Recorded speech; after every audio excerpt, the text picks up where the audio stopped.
kita buka lagi screen-nya, kita buka lagi. Oke.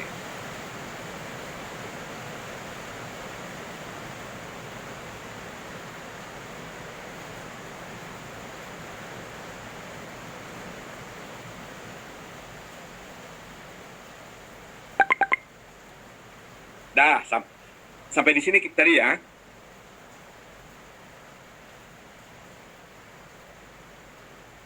Iya, Pak. Ya, jadi X itu adalah fungsi yang menyatakan ya kemunculan yang kita harapkan ya. Misalnya yang rusak muncul atau yang baik muncul gitu ya. Jadi kemungkinan banyaknya lampu yang rusak dalam pengambilan tersebut ya, dalam ruang sampel kita yang di atas tadi adalah yang rusak itu 0. Nah, itu untuk yang pertama. Kemudian yang rusak itu 1, itu untuk yang kedua, ketiga, benar ya? Ya, keempat, nah itu kan. Kemudian ya, benar ya? Nah, kemudian yang 2 gitu ya, berarti yang rusaknya 2, berarti ini 1, 2, 3 kan? Nah itu. Kemudian yang semuanya rusak, nah ini yang paling akhir. Nah itu misalnya. Jadi dapat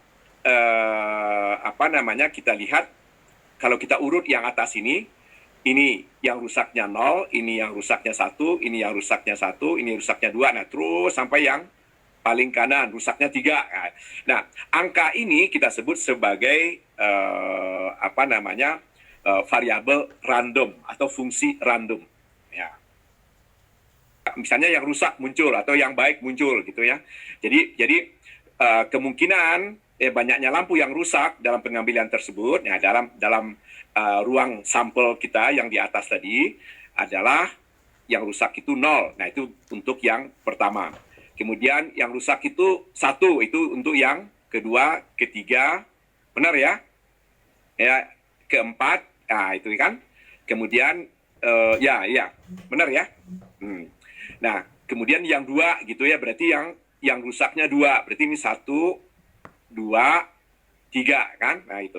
Kemudian yang semuanya rusak, nah ini yang paling akhir.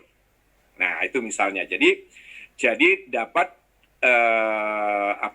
kita lihat kalau kita urut yang atas ini yang rusaknya 0, ini yang rusaknya 1, ini yang rusaknya 1, ini rusaknya 2, nah terus sampai yang paling kanan rusaknya 3. Nah, angka ini kita sebut sebagai variabel random atau fungsi random. Ya, variabel X ya, variabel X fungsi random ya.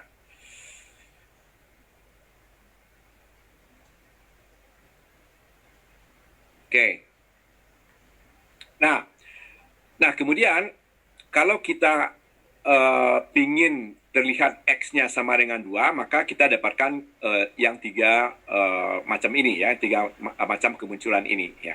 Jadi tiap nilai X berkenan dengan himpunan bagian ya dari S. Ya, jadi himpunan bagian dari S ya. Kalau kita diagram Venn gitu, himpunan bagian jadi diagram S ya, S ya. S itu dapat juga disebut semesta ya, semesta. Jadi keseluruhan ya, keseluruhan data ya. Keseluruhan data itu kalau di statistik suka disebut populasi ya, suka disebut populasi ya. Nah, ini contoh lagi nih, contoh lagi. 2 bola diambil berturut-turut tanpa dikembalikan dari kotak yang berisi 4 bola merah ya. Kemudian 3 bola biru, betul ya, 3 bola biru, 4 bola merah. Ya. Buatlah semua kemungkinan nilai variabel random Y yang menggambarkan jumlah bola merah yang terambil. Jadi bola kita itu ada 7 ya. Bola kita itu ada 7, 4 berwarna merah, 3 berwarna biru kan. Jadi jumlahnya total 7. Nah, kita secara acak kita ambil 2 bola ya, kita ambil 2 bola. Nah, jadi variabel random kita sebut Y ya, kita sebut Y ya. Nah, jadi kalau 2 bola kita ambil, bisa jadi kita dapatkan dua-duanya merah ya. Kemudian merah dan biru dan merah, atau biru dua-duanya. Ya. Nah, kalau kita menyatakan Y itu adalah jumlah bola yang berwarna merah, nah jadi untuk yang pertama ini kita sebut Y-nya jadi 2, untuk yang kedua Y-nya 1, untuk yang ketiga Y-nya 1, dan yang keempat Y-nya 0. Nah, inilah yang kita sebut sebagai kemunculan harga dari fungsi dari variabel random kita, ya, dari variabel random. Jadi angka yang menyatakan harga yang menghubungkan antara kemunculan ya dari pilihan yang kita tentukan, ya, misalnya bola biru atau bola merah begitu.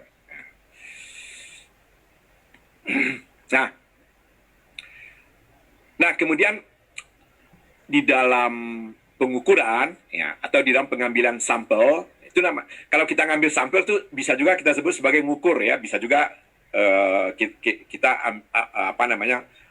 ambil secara acak atau diukur, ya, diambil atau diukur itu bisa dipakai, ya. Jadi ruang sampel itu atau hasil pengukuran itu bisa diskrit dan bisa kontinu, ya, bisa diskrit dan bisa kontinu. Nah, oke. Nah, jadi dapat kita lihatnya. Nah, ruang sampel itu kan berisi elemen, ya, berisi anggota, ya, seperti segmen-segmennya itu dapat merupakan bilang bulat, kita sebut sebagai kita sebut sebagai ruang sampel diskrit, ya. Tadi kan Y tadi kalau tidak 0 harganya 1, kalau enggak 2 begitu misalnya, itu kan bilangan bulat, nggak mungkin dia 1,5 kan, ya, kalau bolanya 2 kali kita ambil, ya, yang merah dan sama yang biru tadi. Nah, kalau kita ambil 2 kali, nggak mungkin kita mendapatkan bola merahnya itu 1,5. Nah, jadi angkanya bulat semua. Nah, itu maka kita bilang ruang sampelnya diskrit, ya, ruang sampelnya diskrit. Nah, kalau ruang sampelnya itu berisi elemen atau anggota, ya, yang segmen-segmennya itu merupakan bilangan real. Ya, bilangan real itu misalnya 1,1, 1,5, 1,56. Nah, itu kan digitnya itu bebas. Nah, itu disebut sebagai ruang sampel kontinu. Ya, ruang sampel kontinu, ya. Ya. Nah, variabel random discrete, ya. Nah, hasilnya itu yang dari contoh kita tadi itu bilangan bulat, ya, bilangan bulat. Nah, itu dapat saudara lihat contoh-contoh sebelumnya itu sudah banyak, ya, sudah banyak. Pekan lalu juga sudah banyak, ya, dibahas tentang contoh-contoh tersebut. Malah PR saudara juga bilangan bulat kan itu, ya, bilangan bulat. Ya.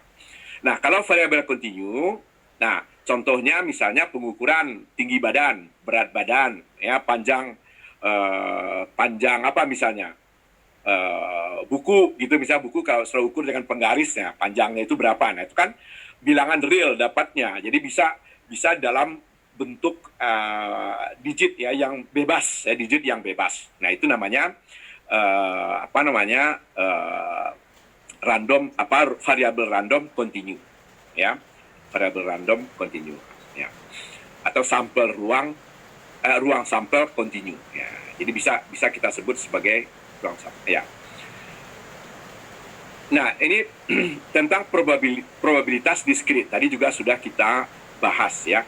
Kalau kita melemparkan mata uang, ya, kalau mata uang itu kita lemparkan, bisa yang terlihat di atas nanti bisa berbentuk gambar, bisa juga berbentuk angka. Angkanya itu dalam rupiah, angka berapa rupiahnya gitu. Kalau gambar mungkin gambar burung. Nah, jadi ada gambar dan ada angka, ya.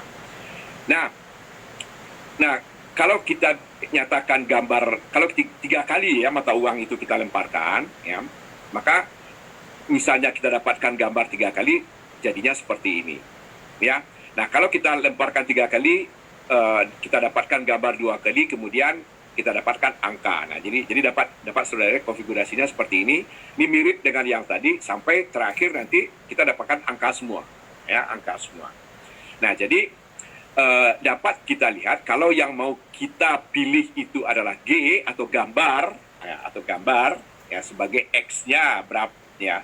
X-nya itu adalah gambar, maka untuk yang muncul terakhir, nah ini A-nya A-nya semua yang muncul, tapi jadi berarti G-nya 0 kan, jadi X-nya sama dengan 0. Oke. Kemudian untuk X-nya 1 itu ada 3 ya. Pertama yang ini ya, kemudian yang AGA, kemudian AAG. Nah, itu kan ya, jadi ini ya, jadi ada 3 konfigurasi kemunculan. Kalau X-nya sama dengan 2, G-nya 2, ada ini. Kalau X-nya 3 adalah ini kan, 3. Nah, dapat saudara lihat, kalau kemungkinan tidak terjadi gambar, itu kan satu kemunculan kan?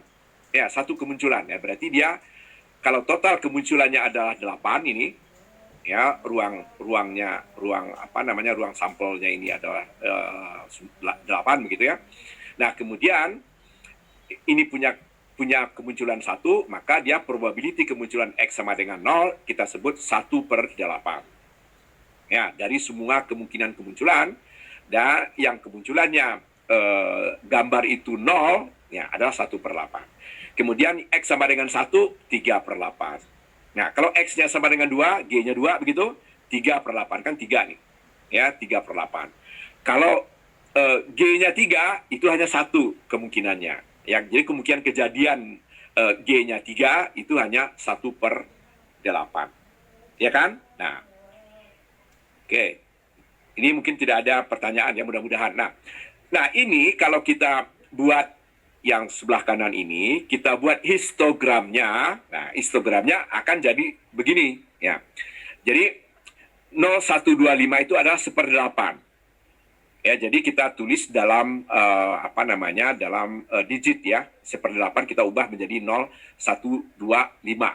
0,125. Nah, kalau ini 3/8, ini 3/8 untuk X sama dengan 2, X sama dengan 3, kembali 0,125. Ya, jadi X itu menyatakan jumlah G yang muncul. Nah, ini dapat kita sebut probability, atau ada juga yang menyebutnya frekuensi ya kemunculan ya. Ya, frekuensi relatif kemunculan ya dari harga X ya, sama dengan 0, sama dengan 1, sama dengan 2, dan sama dengan 3. Nah, inilah yang disebut sebagai distribusi peluang ya, distribusi probabilitas ya, distribusi probabilitas yang merupakan variabel diskrit ya, variabel random diskrit ya. Nah, distribusi probabilitas atau dapat juga disebut fungsi probabilitas. Nah, ya, jadi dapat kita nyatakan sebagai himpunan ya, dalam kurung kerawal ini sebagai himpunan dengan harga X tadi, kemunculan G begitu ya, itu kita sebut X, tapi berapa harganya kita sebut Fx ya, kita sebut sebagai Fx ya. Ini disebut fungsi probabilitas ya. Nah, dari variabel random diskrit X ya. Ya, dari variabel random diskrit X ya. Nah, Fx ini harganya selalu positif atau 0 probabilitasnya. Fx itu selalu besar dari 0. Jadi nggak mungkin negatif ya. Selalu besar dari 0. Nah, kalau kita jumlahkan semua Fx ini harganya itu sama C probabilitas. Nah, ya, jadi dapat kita nyatakan sebagai himpunan ya, dalam kurung kerawal ini sebagai himpunan dengan harga X tadi, kemunculan G begitu ya, itu kita sebut X, tapi berapa harganya kita sebut F.